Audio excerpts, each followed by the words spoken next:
Vitamin D की कमी से कई सारे नुकसान यहाँ पर हो सकते हैं, लेकिन बड़ा सवाल ये है कि आखिर इसकी कमी क्यों हो रही है। इसी पर चर्चा करने के लिए हमारे साथ खास मेहमान भी जुड़ चुके हैं। डॉक्टर आकाश विधोलिया और डॉक्टर आदर्श त्रिपाठी इस वक्त हमारे साथ जुड़े हुए हैं। आप दोनों का बहुत बहुत स्वागत है टीएनपी न्यूज़ में। सबसे पहले डॉक्टर आदर्श का रुख यहाँ पर कर लेते हैं। डॉक्टर आदर्श, हमारे देश में जो धूप है वो भर भर कर लोगों को मिल रही है, बावजूद इसके हर 10 में से 7 में से 9 लोग विटामिन डी की कमी से जूझ रहे हैं। आखिर क्या वजह है? देखिए, आज इफेक्ट इतना ज्यादा न्यूट्रिएंट आ गई है कि जिसकी वजह से वो अपने आप को बहुत ही कंफर्टेबल फील करना चाहता है। वो आजकल एसी में ज्यादातर रहता है, वो धूप में निकलना नहीं चाहता है।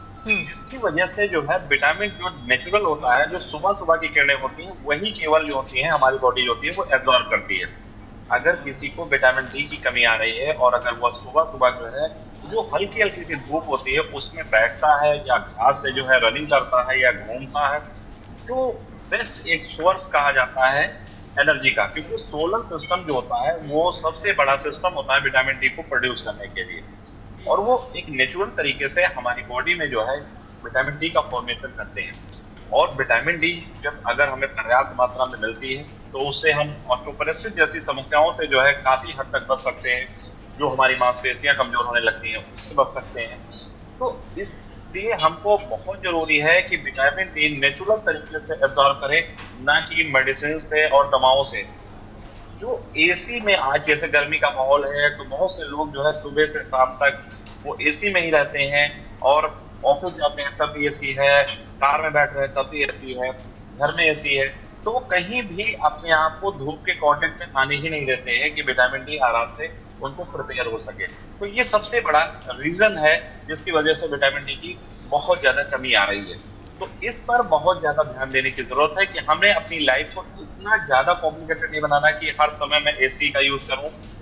अपने आप को सुबह जब व्यायाम करें तो कम से कम आधे घंटे से 45 मिनट तक ये चीज प्रिपेयर करना है कि हरी घास में आपको चलना है, नेचुरल जो धूप है उसको लेना है, जिससे जो है आप प्राकृतिक तरीके से जो है विटामिन डी का फॉर्मेशन कर सके। क्योंकि विटामिन डी का जो महत्व हमारे बॉडी में होता है वो कैल्शियम का अवशोषण करता है। जो हमारी आंत होती है उसमें कैल्शियम और फास्फोरस जो होता है वो अवशोषित किया जाता है, जो कि हमारी हड्डियों के लिए, दांतों के लिए जो है बहुत ही मजबूत करता है और बहुत ही अच्छा रहता है।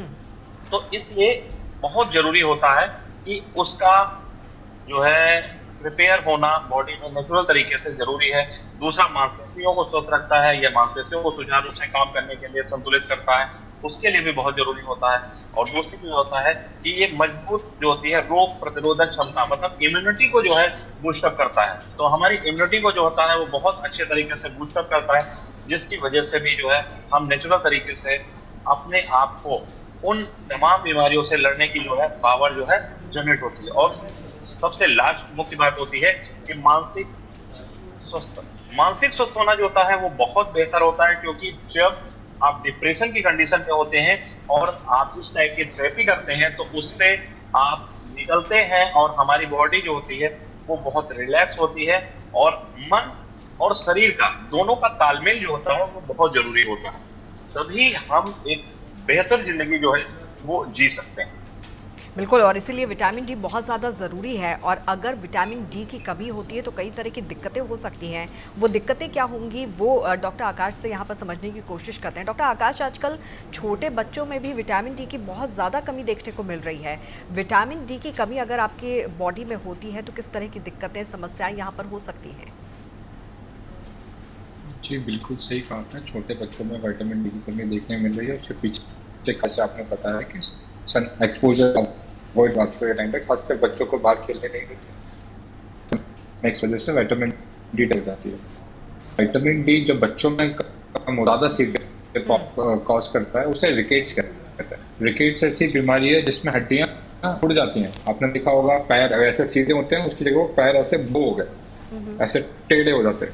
जी, रिकेट्स उस बीमारी को कहते हैं। इसके साथ साथ जैसे अभी आपने अपने खुद ही स्टोरी में बताया कि विटामिन डी बहुत ज़रूरी है कैल्शियम के लिए भी।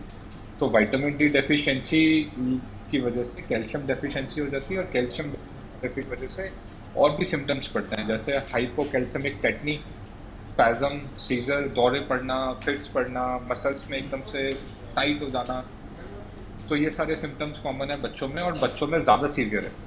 और अगर अडल्ट्स में देखें, अडल्ट्स में तो ये जो बीमारी कॉज करता है विटामिन डी डेफिशिएंसी, ऑस्टियोमलेशिया कहते हैं उसे।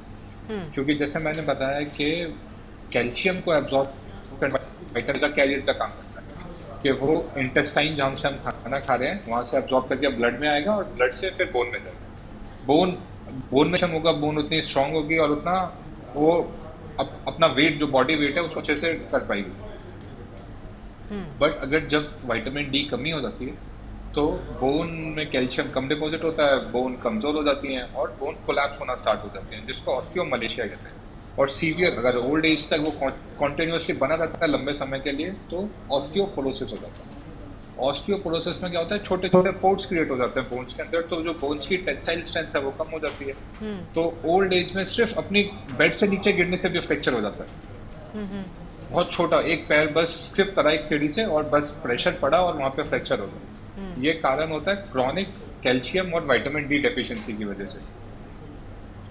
इसके अलावा जो कॉमन सिम्टम है मस्कुलोस्केलेटल सिस्टम वाले, तो जो प्रॉक्सिमल मसल वीकनेस होते हैं, जो हमारे बीच जो पास वाली मसल्स है ना, इनमें वीकनेस ज़्यादा आती है। तो सीढ़ियाँ चढ़ने में प्रॉब्लम होती है, स्क्वाटिंग पोजीशन से बैठने में प्रॉब्लम होती है, कुर्सी से खड़े होने में प्रॉब्लम होती है, और क्रॉनिकली ये दिक्कतें रहती हैं।